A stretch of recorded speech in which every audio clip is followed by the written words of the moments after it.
Cuando empezamos a predicar Apocalipsis, de esto ya hace unos años, el Señor puso en mi corazón un versículo que fue clave para meterme en un libro tan complicado, en un libro de escatología que ustedes ven como estamos navegando y cómo el Espíritu Santo nos está sacando a flote de tantos, digamos así, de tantas explicaciones y de tantas cosas que hay ocultas que tenemos que sacar a flote.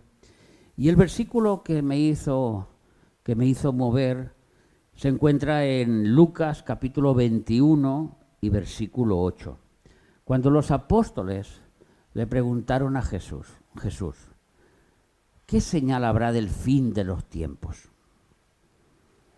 Y lo primero que les dijo Jesús es que viviréis en un mundo de mentiras, donde la mentira estará por todo lugar, incluso hasta en la iglesia. Y a ellos les dijo, no a los de fuera, a los que estaban dentro, a sus discípulos queridos, mirad que no seáis engañados. Aún ellos que habían estado con Jesús, aún ellos que conocían la verdad porque la habían tocado, como dice el apóstol Juan, lo que palparon nuestras manos, lo que vieron nuestros ojos, lo que gustamos, hablando del verbo de Dios, de Jesús, pues resulta que Jesús le dice, mirad que no seáis engañados. Porque el engaño está por todo lugar. Hoy escuchamos las noticias y el 95% son mentiras. Hoy las noticias nos dicen lo que ellos quieren que escuchemos. Acordémonos que este mundo está dominado por el príncipe del aire, el príncipe de la potestad del aire. ¿Y qué es lo que navega por este aire donde estamos nosotros? Pues todas las ondas de radio, todas las ondas de internet, todas las ondas de televisión. Y ahí el príncipe de la potestad del aire tiene potestad para engañar al mundo. A través de falsos predicadores, a través de falsas religiones, a través de disfraces que se disfrazan sus ministros como ministros de justicia. Por eso Jesús dijo, la salvación yo te la voy a regalar. Pero aquí, en este versículo te dice, aparte de que yo te voy a regalar la salvación, mira que nadie te engañe. Porque este camino es largo. Este camino quizá lo comienzas hoy y lo terminarás cuando venga Jesucristo a por ti o cuando el Señor te lleve a su gloria. Si es en el arrebatamiento, gloria a Dios. Nos hemos ido todos sin pasar por esta angustia. Pero si tenemos que llegar al final, que lleguemos al final y estemos de pie y no nos avergoncemos. Como dice su palabra. Mirad que nadie os engañe, porque vendrán muchos en mi nombre, queriendo decir, vendrán muchos representando que yo les he hablado. Yo soy el Cristo, yo hablo en el nombre de Jesucristo. Yo soy el iluminado que traigo la palabra adecuada. Yo soy esta persona que tú estabas esperando, es lo que está diciendo el versículo. Y el tiempo está cerca. Como muchos que a través de los siglos y hoy mismo podemos ver en internet que si Cristo venía en octubre o en septiembre, ya no vino, ya se equivocaron, pero ya lo dijeron. Y así tienen engañados a muchos. ¿Por qué? Porque no escudriñan la palabra. Porque no están atentos a la palabra de Dios. Y por esos versículos, por este versículo, hermanos, fue por el cual empecé a estudiar el libro de Apocalipsis. Hoy llevamos 66 conferencias. Hoy vamos a entrar en la sexta trompeta. La quinta trompeta creo que nos ha durado unas cuantas semanas. Hemos hablado mucho de los demonios, hemos hablado mucho de cómo actúan, hemos hablado mucho de cómo interactuarán en aquellos tiempos y cómo ahora están interactuando de una manera similar, si se acuerdan. Vamos a leer en Apocalipsis capítulo 9, versículos del 13 al 21. Pasamos de los demonios a los ángeles caídos. La humanidad no tiene tregua.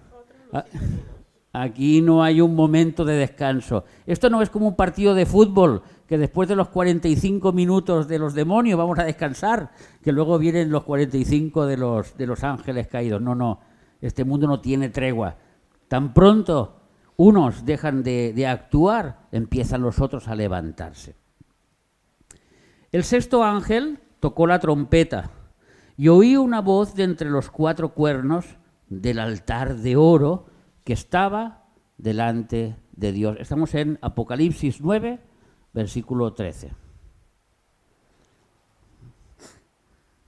Del 13 al 21. Vale, gracias.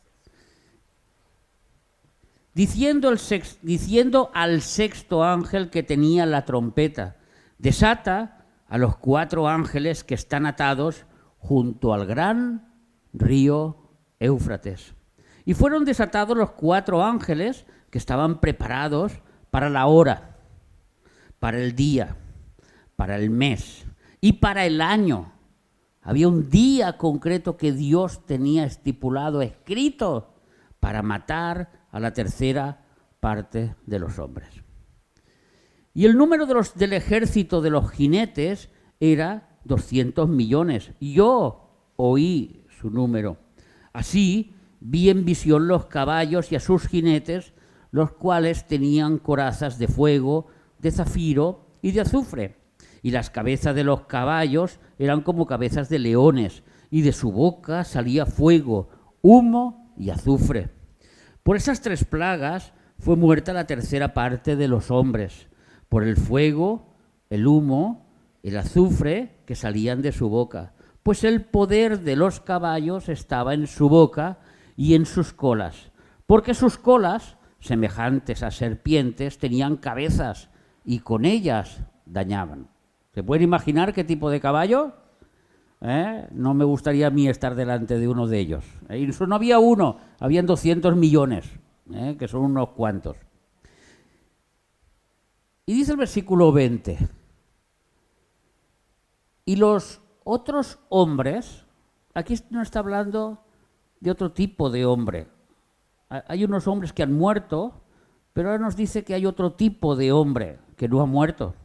Y los otros hombres que no fueron muertos con estas plagas, ni aun así se arrepintieron de las obras de su mano, ni dejaron de adorar a los demonios y a las imágenes de oro, de plata, de bronce, de piedra y de madera, las cuales no pueden ver, ni oír, ni andar. Y no se arrepintieron de sus homicidios, ni de sus hechicerías, ni de su fornicación, ni de sus hurtos. Buena lectura. En el mundo escatológico significa, es una palabra griega que está dividida por 2 partes, que es escatos, que significa futuro, y logio, que significa estudio.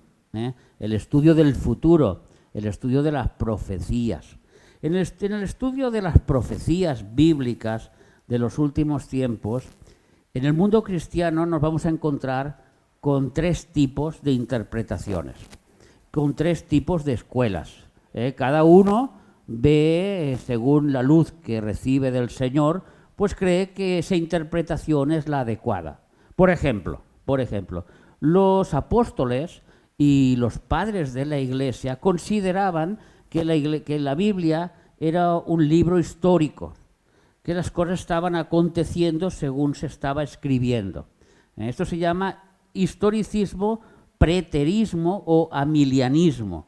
¿Por qué? Porque consideran que todo lo que está escrito en el Apocalipsis es algo que ya ocurrió y que no va a existir un milenio en el cual Cristo va a gobernar durante 1000 años. Por eso se llama amilianista.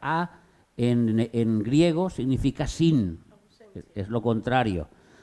Amilianista, no milenio.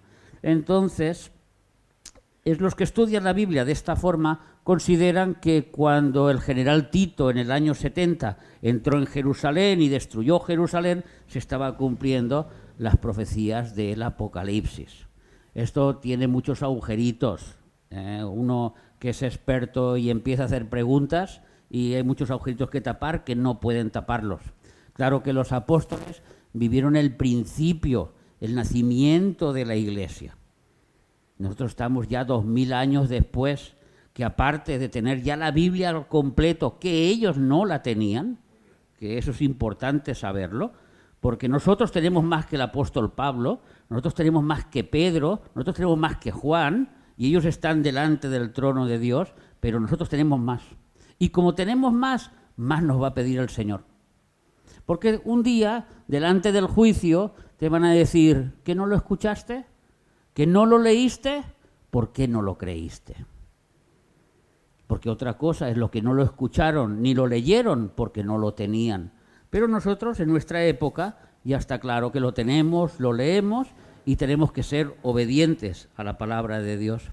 Entonces el historicismo es un estudio de las profecías finales en que dicen que todo ya se ha realizado. Es una escuela que queda cada vez más separada porque, como he dicho, tiene muchos agujeritos que no pueden taparlo. Por ejemplo, historicismo de historia, o preterismo o amilianismo. Por ejemplo, nosotros acabamos de hacer una lectura donde se nos narra un lugar, Éufrates. Esto no está en Cuba, ¿verdad? El río Éufrates, no, ¿verdad que no?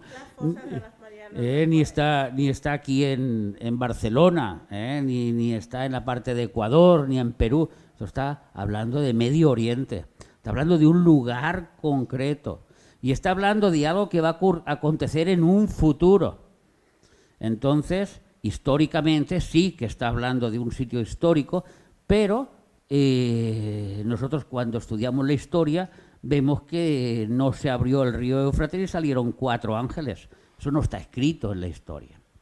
O, por ejemplo, nos damos cuenta de que aparte nos habla de unas fechas concretas. Habrá un día concreto. Hemos dicho que habrá un año, un mes, una semana, un día concreto, donde estas cosas van a acontecer. Y nos habla de un ejército de 200 millones que no se ha visto en este planeta de ninguna de las maneras. Esto todavía no se ha visto. Sabemos cuál es el país que tiene un ejército de 200 millones, que es la China. Luego, cuando entraremos más profundamente en el Apocalipsis, que es la parte que más me gusta a mí, empezaremos a ver cómo el anticristo tiene miedo a los chinos, tiene miedo a los rusos, y cómo este ejército viene a luchar contra él. Pero todo esto ya llegaremos cuando sea el momento. La segunda parte, la segunda escuela, es el futurismo o dispensacionalismo o premilianismo. Estos somos nosotros. Nosotros creemos que la Biblia se escribió en dispensaciones. La dispensación de la inocencia con Adán, la dispensación de la ley cuando vino la ley con Moisés, la dispensación de la gracia con Jesucristo, que es la que estamos ahora, y luego vendrá la dispensación de la tribulación, que son los 7 años, y la dispensación del milenio. Porque nosotros creemos que cuando venga Jesucristo, Jesucristo implantará un reino milenial que durará 1000 años, como lo dice la Biblia, y como un día llegaremos y lo estudiaremos con versículos, y como todo el Antiguo Testamento avala que esto se va a cumplir, que no es metafórico, que no es que un día a alguien se le ocurrió decir es que la Iglesia es la que ha vencido, no, aquí el que ha vencido es Jesucristo. Y el que va a luchar y el que va a regir a las naciones con vara de hierro es Jesucristo. Y es el que va a estar sentado en el trono de su padre David, como se le prometió. Y ahí va a estar Jesucristo sentado. Y esta es la postura que nosotros tenemos. Por lo cual, nosotros creemos que las profecías del Apocalipsis casi son literales. Casi se pueden considerar literales. Y por lo tanto, sabemos que en el río Éufrates, debajo hay una prisión donde hay unos ángeles malvados con muchísimo poder que cuando sean sueltos matarán a la tercera parte de la humanidad. Sabemos que habrá un ejército de 200 millones, como he dicho hace un momento, de los chinos. Y sabemos que llegará el día y la hora en que Dios tiene estipulado para que esta tercera parte de la humanidad muera. Esto es lo que nosotros creemos, tal cual nos dice la Biblia. Y luego tenemos por último la escuela del idealismo, que es la escuela que lo espiritualiza todo. Dicen que la Biblia es todo espiritual y que las profecías no se tienen que tomar como cual, sino que son mensajes y que son imágenes de cosas espirituales y que hay que interpretarlo espiritualmente. No habrá un ejército de 200 millones, no habrá un reino milenial de Jesucristo, sino que seguramente ellos creen que ya el reino milenial está en la actualidad, cuando ya Cristo ascendió a los cielos y se implantó la Iglesia. Esta escuela se llama idealismo, que es la escuela que lo espiritualiza todo. También se dice amilianismo, premilianista, o no lo he apuntado, es postmilianista, porque ellos consideran que Cristo vendrá después del milenio. No está esto escrito en el Apocalipsis así, pero como ellos consideran que el Apocalipsis no es ni histórico, ni siquiera es profético, sino que es espiritual, pues consideran que Cristo vendrá después del milenio, la segunda venida de Cristo. Estas son las tres escuelas, porque si ustedes escuchan un predicador u otro, depende de lo que diga, pues saben a qué escuela puede pertenecer. ¿De acuerdo? Nosotros pertenecemos a la escuela futurista o dispensacionalismo, donde Dios puso dispensaciones para el ser humano, la relación entre él y el ser humano a través de dispensaciones, digámoslo así. Y hoy, pues tengo una mala noticia para ustedes, porque solo vamos a contestar una pregunta. De todo esto que hemos leído, que hay muchas cosas muy profundas, solo podemos contestar una pregunta. El sexto ángel tocó la trompeta y oí una voz de entre los 4 cuernos del altar de oro que estaba delante de Dios. ¿De quién es esta voz? De Dios Padre es imposible, porque Él está en el trono sentado y esta voz sale de otro lugar. ¿De un ángel? Tampoco, porque el ángel es el que está tocando la trompeta. Así que, hermanos, vamos a atarnos bien el babero para que no nos caigan y vamos a empezar a comer la palabra del Señor. Amén. Ustedes saben que el altar es un lugar de sacrificio. Todos los altares son lugares de sacrificio, donde, por ejemplo, Abel mató a un cordero, hizo un sacrificio por fe, y Caín, su hermanito, el que se creía más espiritual, pues trajo lechugas, tomates, y trajo lo que él consideró que Dios tenía el derecho de aceptar, porque era el esfuerzo de su trabajo, porque él se portaba muy bien, porque él tenía poca fe, pero creía que con su esfuerzo hacía todas las cosas. Como muchos cristianos que a lo mejor un día ponen una buena ofrenda y se creen que Dios ya les va a escuchar más que otro día que pongan menos ofrenda, porque su esfuerzo es más grande y entonces Dios tiene el derecho de doblegarse y escucharlos más. O, por ejemplo, aquel hermano que, por poner un ejemplo, dice: yo esta semana voy a ayunar toda la semana, o 15 días, o 20 días, y Dios tiene la obligación de escucharme más, porque yo estoy en ayuno. Esto fue lo que consideró Caín con su ofrenda que trajo del esfuerzo de su trabajo. Y dice la Biblia que Dios, pues no le gustó, no lo miró bien. Sin embargo, la de Abel, la sonrisa de Dios salía por todos los lugares, porque Abel estaba ofreciendo el futuro Jesucristo, por fe, Él consideraba que sus pecados estaban siendo cargados en aquella ovejita o en aquel corderito que estaba ofreciendo en el altar. Y así vemos que el altar es un lugar donde hay mucha sangre. Mucha sangre. Pero este altar que nos habla Apocalipsis no tiene cualquier sangre. No tiene sangre de machos cabríos, no tiene sangre de ovejitas, ni de tórtolas, ni de ningún otro animal. Tiene la sangre más preciosa que ha existido nunca en este mundo, que es la de Jesucristo. Una sangre que a día de hoy todavía está fresca, no se ha secado 2000 años después. Y cualquiera que se acerque delante de Él en arrepentimiento a pedirle perdón, su sangre es tan poderosa que lo limpia de todo pecado. Amén. Entonces, hermanos, primero tenemos que entender que este altar es el altar de incienso. ¿Qué significa el altar de incienso? Es el altar donde llevamos nuestras oraciones.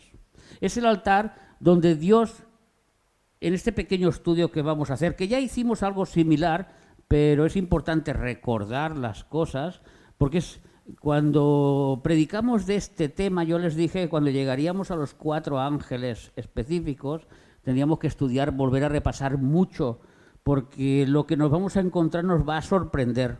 Entonces tenemos que estar bien preparados en lo que tenemos que escuchar, para luego entender quiénes son esta tercera parte de humanos que van a morir, por qué van a morir y de qué manera van a morir. Esto es muy importante. Entonces empezamos con el altar de incienso, que es ni más ni menos que nuestras oraciones, como nos dice y hemos leído en Apocalipsis, por ejemplo en Apocalipsis 8:3, que nos dice que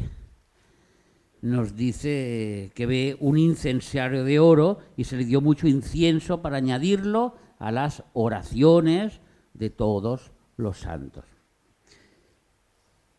Ustedes que han estudiado un poquito la Biblia, que han escuchado muchas predicaciones, saben que en el Antiguo Testamento, a partir de Moisés, Dios ordenó hacer un tabernáculo. Y Dios ordenó a disponer el tabernáculo de diferentes formas. Primero tenemos el lugar santo, que es donde entraba el sacerdote, donde estaba el incensario, este altar de incienso, donde estaba el menorá, como este, y eso estaba en el lugar santo. Luego había una cortina, el velo, y se entraba en el lugar santísimo, donde estaba el arca del pacto, no la de Noé. De Noé no, la del pacto, que es más pequeñita, ahí no caben los animales. Ahí cabían las 2 tablas de la ley, cabían un poquito del maná, que lo conservaban, y cabía la vara de Aarón, que reverdeció. Y cuando ustedes vean en la Biblia que se habla del tabernáculo de Dios, se habla del arca, está hablando de la presencia misma de Dios. ¿Por qué? Porque eso lo he repetido, pero tengo que repetirlo para que se escuche, para que nos entre en la cabeza. El maná representa el sustento de Dios sobre el cristiano, como aquellos que estaban en el desierto y recogían el maná a diario. Si cogían más de lo que les tocaba, porque eran unos codiciosos, se les pudría y aquel día pasaban hambre. No podían comer ni el del día anterior ni el del día, porque habían sido codiciosos. Pero los que cada día, con fe, iban a recoger el maná, este maná lo comían cada día. ¿Qué es lo que nos dijo el Señor Jesucristo a nosotros? Buscad primero ¿qué es? Por la mañana, el reino de Dios y su justicia, y el resto, la comida, la salud, el vestido, os vendrá por añadidura. El pan nuestro de cada semana, dánoslo mañana. No, de cada día, muy bien. El pan nuestro de cada día, dánoslo hoy. Para que cada día estemos orando y estemos pidiendo lo que es nuestro, pero que Dios no lo da. Esto es lo que representa el maná dentro del arca. Ahora, la vara de Aarón fue una vara que reverdeció entre muchas familias para escoger al sacerdote.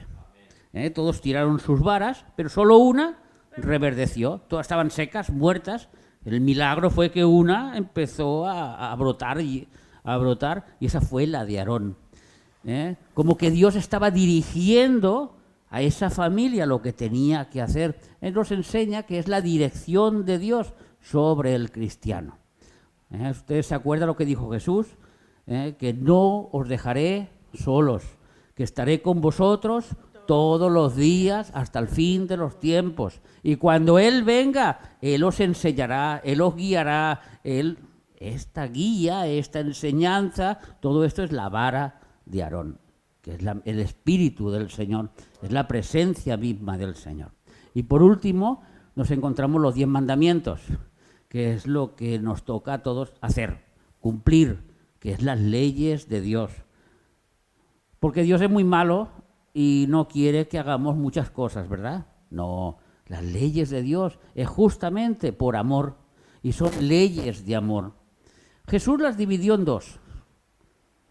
A ver, maestro, le decían, ¿cuáles son los mandamientos? Pues te voy a decir 2. Y todos se quedaban parados. Yo pensaba que eran 10. No, te voy a decir 2. Amarás a Dios sobre todas las cosas y amarás a tu prójimo como a ti mismo. El resto de los mandamientos, las 633 ordenanzas, penden de estos mandamientos, del amor. Entonces, cuando tú dices, el Señor me dice que no tengo que mirar al vecino para codiciarlo, ni a la vecina, es por amor que lo haces. Porque mientras tú haces esto, estás haciéndote daño primero a ti mismo y luego a la persona que tienes al lado. Por amor, tú no vas a robarle a nadie, porque tienes amor a esa persona. Y vemos cómo los mandamientos se van transformando en amor. Amén, hermanos. Entonces, vemos que en esta última parte del tabernáculo, que es el lugar santísimo, nos encontramos el arca del pacto, que es la presencia de Dios. Pensar que encima hay 2 querubines que están así, mirando hacia abajo, justamente en un lugar donde una vez al año, encima del arca, en una bandeja, en esa bandeja se ponía la sangre del cordero que mataban una vez al año para expiar todo el pecado de todo el pueblo.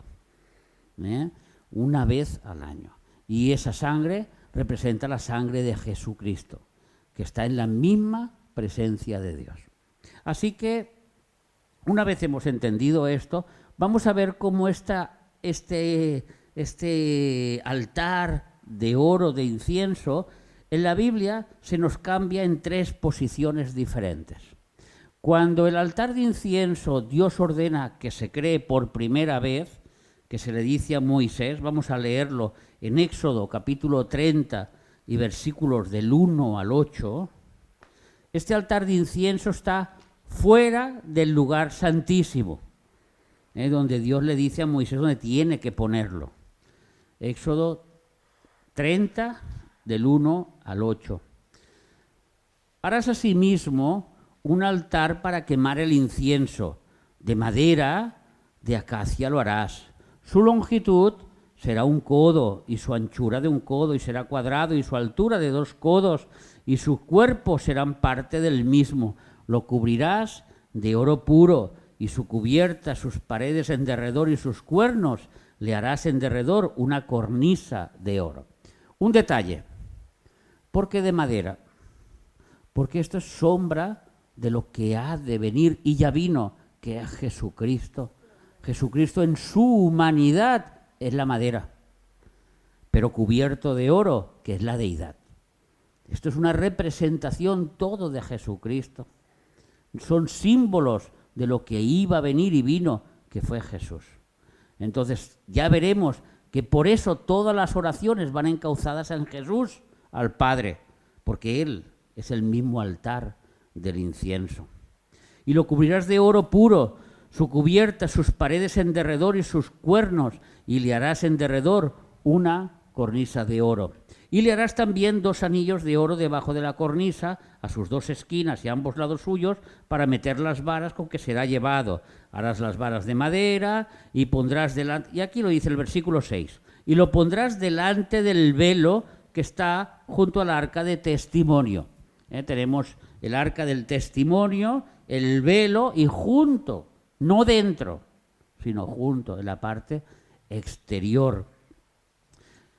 Aquí el Espíritu Santo nos estaba narrando, nos estaba explicando claramente que en el Antiguo Testamento, antes que se hiciera el sacrificio perfecto de Jesús, el arca del pacto, este arca de incienso, estas oraciones de todo el pueblo estaban llevándose a Dios a través del sacerdote.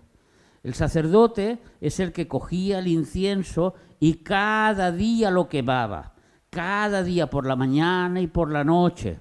Y esto lo hacía todos los días. No podía estar en el lugar santísimo porque el sacerdote solo tenía acceso una vez al año. Entonces tenía que estar fuera obligatoriamente. Vamos a leer esto, por ejemplo, en Primera de Reyes, capítulo 6 y versículo 22.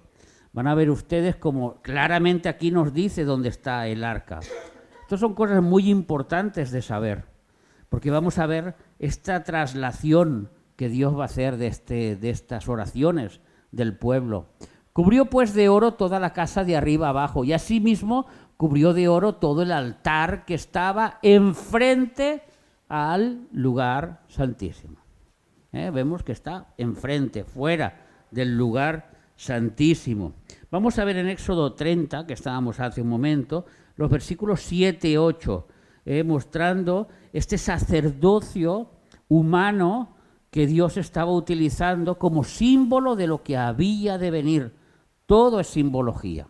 Y Aarón quemará incienso aromático sobre él. Cada mañana, cuando aliste las lámparas, lo quemará.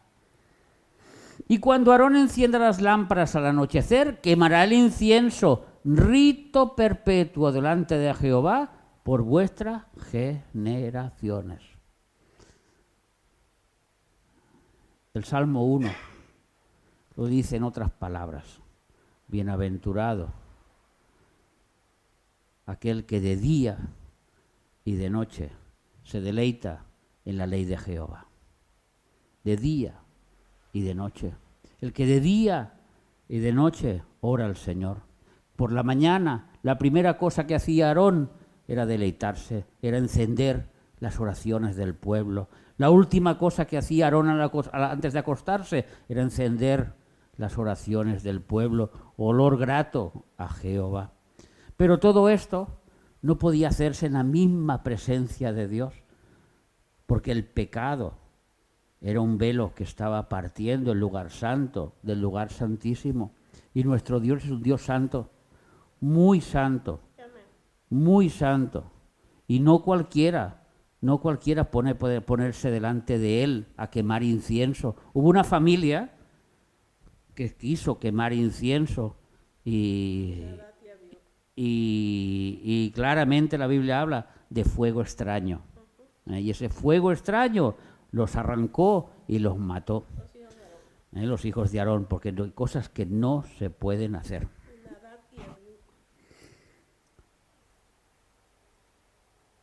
Pero ahora vamos a leer en Hebreos capítulo 9, versículos del 2 al 5. Vamos a ver un cambio de posición de este altar. Como Dios ahora en Hebreos nos va a decir que este altar ya no está dentro, ya no está fuera, sino que está en la misma presencia de Dios. Porque el tabernáculo, y aquí nos hace una pequeña explicación, estaba dispuesto así. En la primera parte, llamada el lugar santo, estaba el candelabro, la mesa y los panes de proposición. Candelabro y, por ejemplo, la mesa y los panes de proposición. Tras el segundo velo, que es el lugar santísimo, estaba la parte del tabernáculo, llamada el lugar santísimo. ¿Y qué tenía este lugar santísimo? El cual tenía un incensario de oro, pero no estaba fuera. ¿Cómo es que ahora está dentro? ¿Cómo que ahora las oraciones de los santos ya no hace falta que un sacerdote las queme de día y de noche, se las presente a Dios? Un sacerdote humano, sino que ahora directamente están en la misma presencia de Dios, delante del arca del pacto, que es la presencia de Dios tal cual, el cual tenía el censario de oro y el arca del pacto cubierta de oro por todas partes, en el que estaba una urna de oro que contenía el maná, la vara de oro que reverdeció y las tablas de pacto. Esto es lo que hemos explicado hace un momento, que es el arca del pacto. Y sobre ellos los querubines de gloria que cubrían el propiciatorio, de las cuales cosas no se puede ahora hablar y no se puede entrar en detalle, porque aquí el Espíritu Santo no interesa tanto en estas cosas, en estos cuerpos angelicales, sino aquí lo que interesa de verdad es qué pasa con las oraciones de los santos. ¿Qué pasa con sus oraciones cuando ustedes oran? ¿Dónde van a parar? ¿Dónde llegan? ¿Quién las transporta? ¿Le llegan a Dios de una manera? ¿Le llegan a Dios de otra? Y si lo hacemos mal, ¿le llegarán a Dios también nuestras oraciones o no le llegarán a Dios nuestras oraciones? Pues mire, la respuesta la tenemos claramente en Marcos capítulo 15 y versículo 38. Hubo un momento en la cruz, que es el momento glorioso, y tenemos que decirlo así porque es el momento glorioso. Tenemos una eternidad entera con Jesucristo y yo creo que ni aún así entenderemos lo que pasó en la cruz. Todavía ni aún así nosotros lo podremos entender, pero bueno, ahí estamos intentando saber qué pasó en aquella cruz. Pues en aquel momento glorioso, cuando Jesús dijo tetelestai, hecho está, consumado es, resulta que el velo se rasgó. Y se rasgó en dos, de arriba a abajo. Y tres de los evangelios nos narran este mismo suceso de arriba hacia abajo. Y arriba es donde estaban enganchados con unas argollas, el velo, como cortina, y no se puede romper de arriba abajo, se rompe de abajo hacia arriba. Pero la simbología de arriba a abajo está hablando de algo sobrenatural. Algo ocurrió sobrenatural que rompió aquel velo, aquella separación que había entre el hombre y Dios. Aquella separación que había provocado el pecado de aquella parejita, ustedes se acuerdan, ¿no? Corazón duro, costilla dura de roer y corazón de mantequilla. Adán y Eva. Pues Adán y Eva, que introdujeron el pecado, por causa del pecado existía este velo. Pero ya Cristo, que lo consumió, que lo hizo, quitó de en medio este velo. Esto lo podemos leer tranquilamente. Vamos a ver en Hebreos capítulo 9, versículo 11 y 12, lo que nos dice.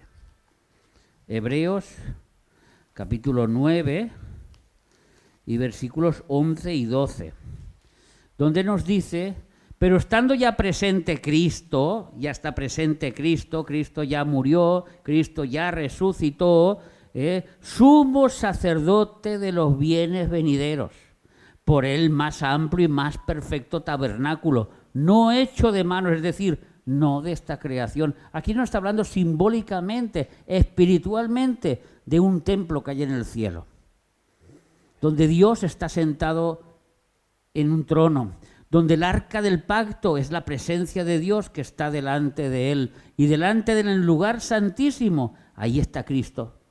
Y Cristo, con nuestras oraciones, mediando entre nosotros y Dios. Porque solo hay un Dios y solo hay un mediador entre Dios y el hombre, que es Jesucristo, hombre. Ni vírgenes, ni santos, ni aunque te quedes 3 semanas sin comer, Heidi, no puedes mediar, es Jesucristo.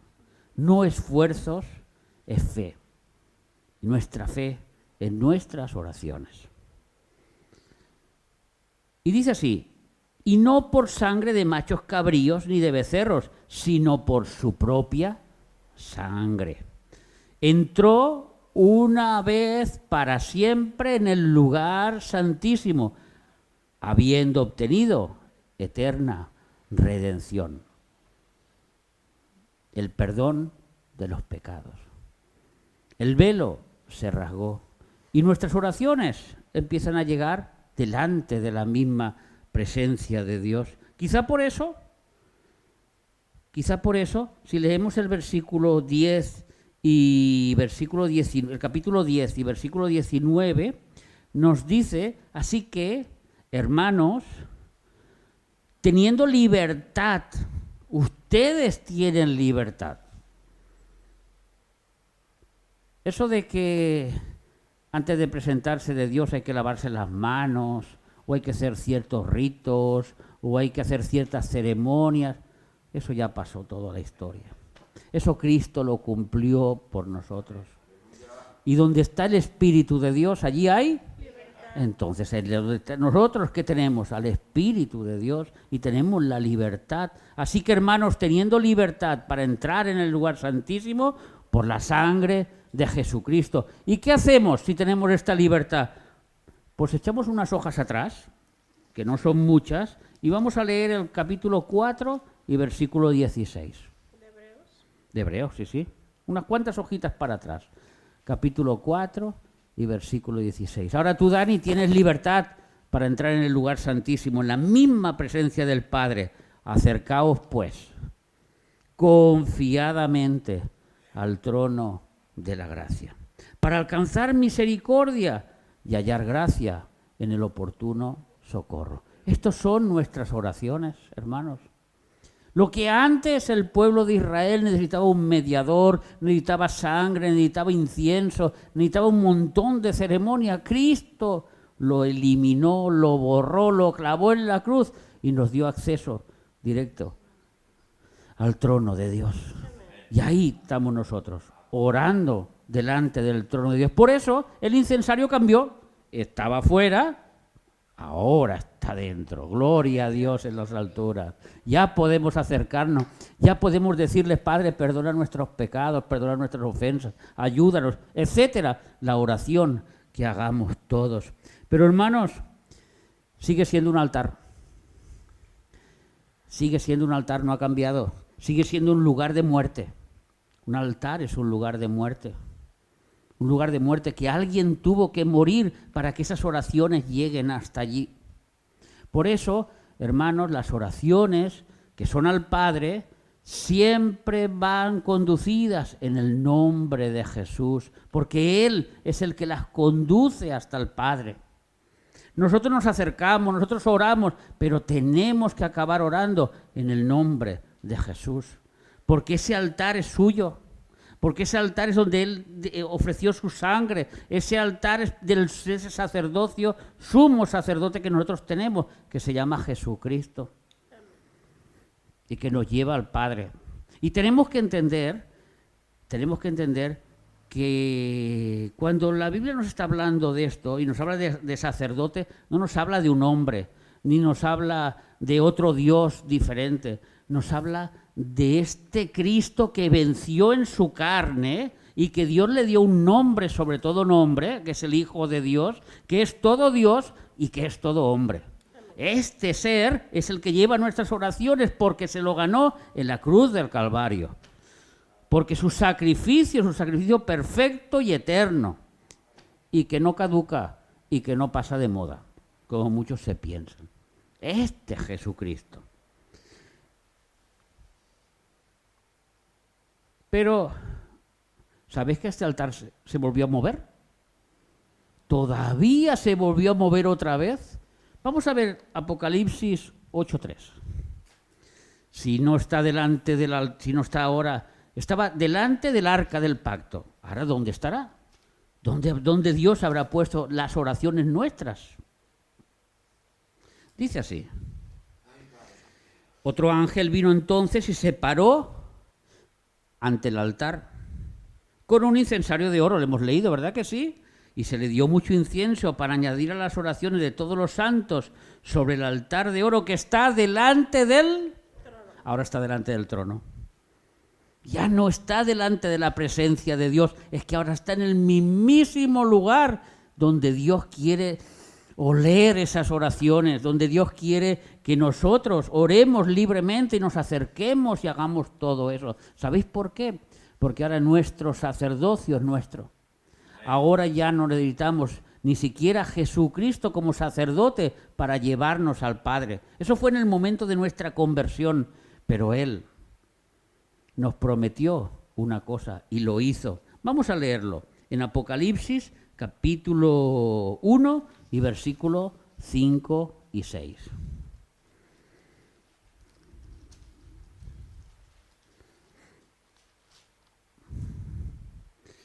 Dice, y de Jesucristo, el testigo fiel, el primogénito de los muertos, el soberano de los reyes de la tierra, al que nos amó y nos lavó de nuestros pecados con su sangre, y nos hizo, ¿y qué más?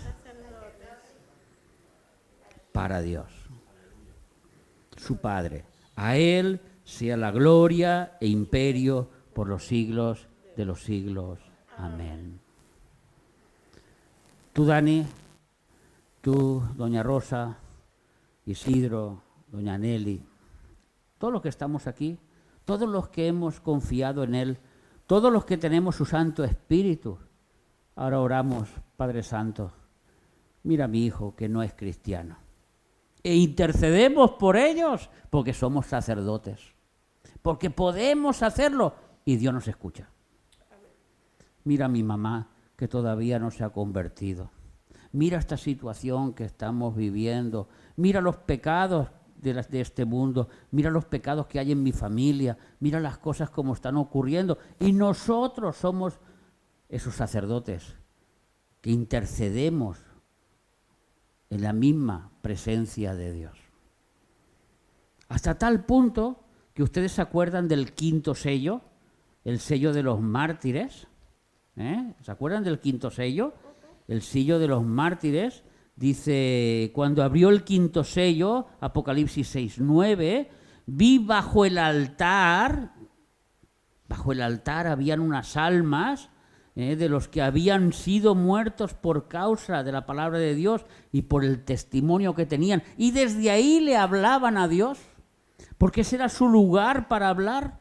Porque el lugar para hablar es con Dios es este incensario, este altar de oro. Todo es simbólico, porque tenemos libertad, pero Dios quiere que aprendamos a través de los símbolos cómo Dios actúa con el hombre, para que cuando nos acerquemos a Él lo entendamos a Él tal como es Él.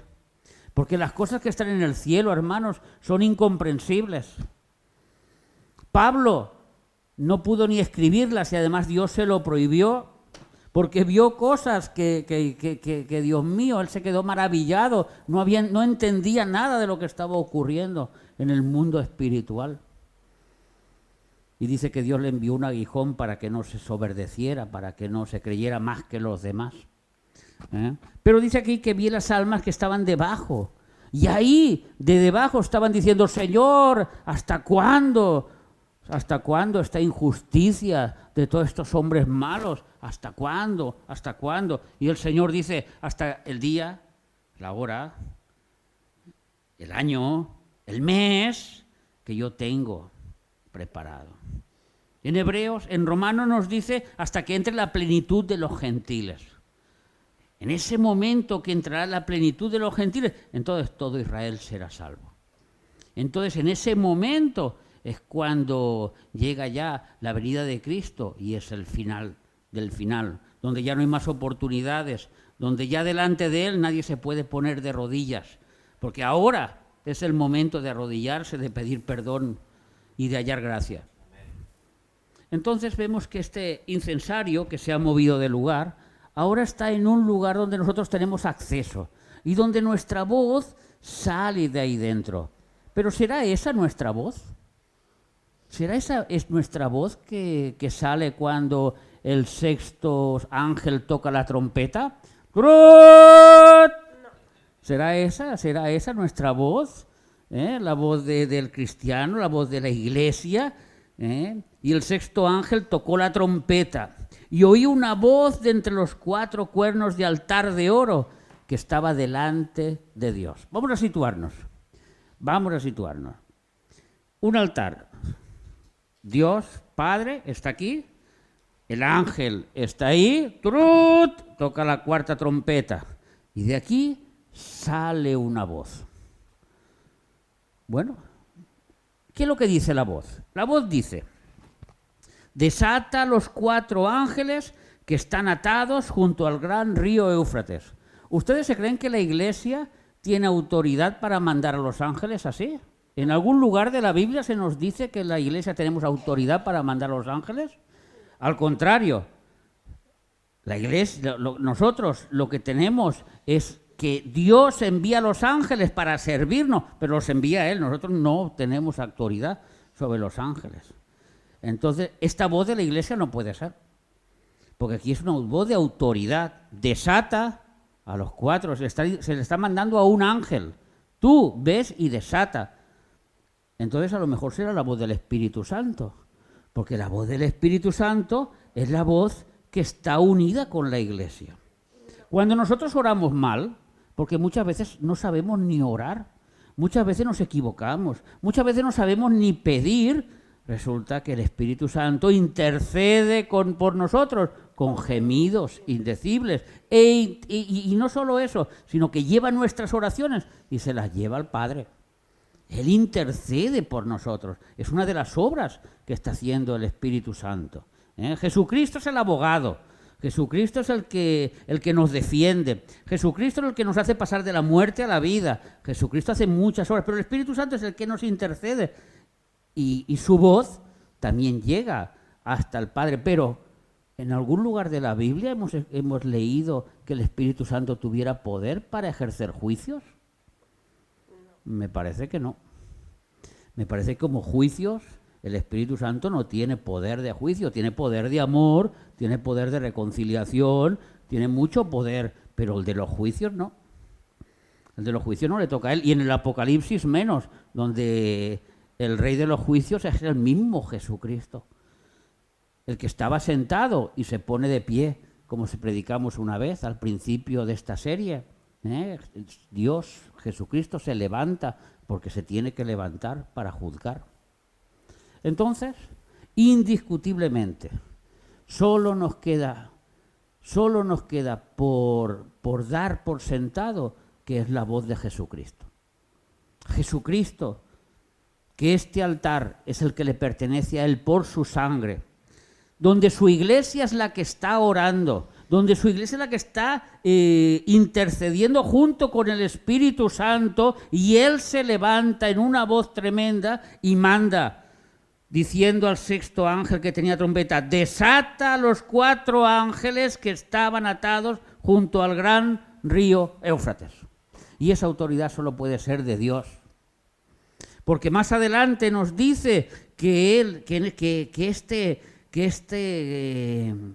ellos fueron desatados en un día, en una hora, en un momento concreto. Y esta autoridad solo viene de parte de Dios. Entonces, hermanos, yo hasta aquí nos vamos a quedar hoy, pero es muy importante que entiendan que esta voz, que por eso hemos explicado lo que era el significado del altar, el significado del incienso, el significado de por qué ahora está delante del trono de Dios y por qué esta voz sale de entre la iglesia y manda que desaten a estos 4 ángeles. Algo terrible va a pasar. Primeramente, ustedes se acuerdan que una nube cubrió todo el cielo de demonios. ¿Se acuerdan? Esto pasó durante 5 meses. No tenían poder para matar a los hombres. Solo los volvían locos. Solo los atormentaban. ¿Para qué? Para que no recibiesen el sello de Dios en sus frentes. Para que no les resplandezca la luz de Jesucristo, del Evangelio de salvación.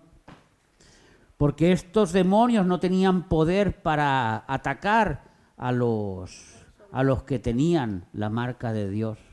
Pero ahora estos 4 ángeles vienen a matar a una tercera parte de la humanidad muy concreta. Y hay versículos que nos dan pistas y nos dicen, y los otros, es que aquí está hablando de dos tipos de personas, unos que van a morir y otros que van a seguir viviendo, pero que no se van a arrepentir. Porque estos ya están marcados con el 666, porque estos ya están metidos en el sistema diabólico, porque estos ya van para condenación. Pero los que mueren, ¿y si son los que se quedaron? ¿Y si son todos aquellos que jugaron al cristianismo y no vivieron una vida santa y no fueron arrebatados? ¿Y si Dios Jesucristo con su voz está reclamando a su iglesia que ha quedado allí para que estos ángeles los maten? Porque es el único medio que hay para llegar a Dios en la tribulación, que a través de la muerte. Ya no hay el arrebatamiento y el único medio es la muerte. ¿Y si Jesucristo con esa voz está llamando a esa iglesia que jugó y que luego se arrepintió? ¿Ustedes se acuerdan en Apocalipsis 7, el versículo 9, donde dice el apóstol Juan, después de esto miré, y he aquí una gran multitud, la cual nadie podía contar, de todas las naciones, tribus, pueblos y lenguas, y estaban delante del trono en la presencia del Cordero. Y esto no fue una multitud que fue acudiendo poco a poco, fue de repente, fue un día, fue un mes, fue una semana, fue un año, fue una hora que el Señor tenía estipulado. Y vemos cómo el rompecabezas del Apocalipsis va tomando forma. Y vemos cómo la Biblia armónicamente nos va hablando y nos va mostrando que sin santidad nadie verá al Señor. Y si esa santidad no la quieres tener a las buenas, Dios te la hará coger a las malas, pero la tendrás. Por amor, por amor. Y cuando digo que la tendrá que coger por las malas, es porque habrá un momento, que esto ya viene de muchas predicaciones más adelante, cuando una persona se encontrará en una pared con una guillotina y con una marca. O te marcas o te corto la cabeza. Y ahí será el momento en que un cristiano tendrá que decidir cuál es su postura. Los que no se quisieron vivir santamente, los que jugaron a que Jesús perdona todos los pecados y yo puedo seguir pecando y yo puedo seguir viviendo mi vida, y que cuando venga Cristo esta iglesia no se va a ir, solo se va a ir aquella que vamos a leerlo, vamos a leer en Lucas 21:36. ¿Qué iglesia se va a ir con Jesucristo? Velad pues en todo tiempo, orando que seáis tenidos por dignos de escapar. ¿De qué tenemos que escapar? De todas estas cosas que van a venir y que llevamos días predicando, y de estar delante de pie, y estar delante en pie, delante del Hijo del Hombre. Amén, hermanos. Vamos a dar gracias al Señor por su palabra. Padre, te damos gracias en esta hora, Señor, porque tu palabra es tan clara, porque tu palabra nos dice la verdad y la verdad nos hace libres. Ahora nosotros sabemos cómo tenemos que actuar. Ahora nosotros sabemos que nuestras oraciones llegan a tu misma presencia, delante mismo de tu trono. Tú nos estás escuchando, Señor, y te pedimos, Padre, que tengas misericordia de nuestros seres queridos, de nuestros amigos, de nuestros compañeros de trabajo, que tengas misericordia de esta Tortosa, Señor, que tengas misericordia de estos cristianos que se han apartado de la iglesia, Señor, y que se creen que su fe les alcanza, pero lejos, lejos del redil. Qué difícil es ser cristiano. Están a expensas del lobo, están a expensas de que se lo devore el devorador, Señor.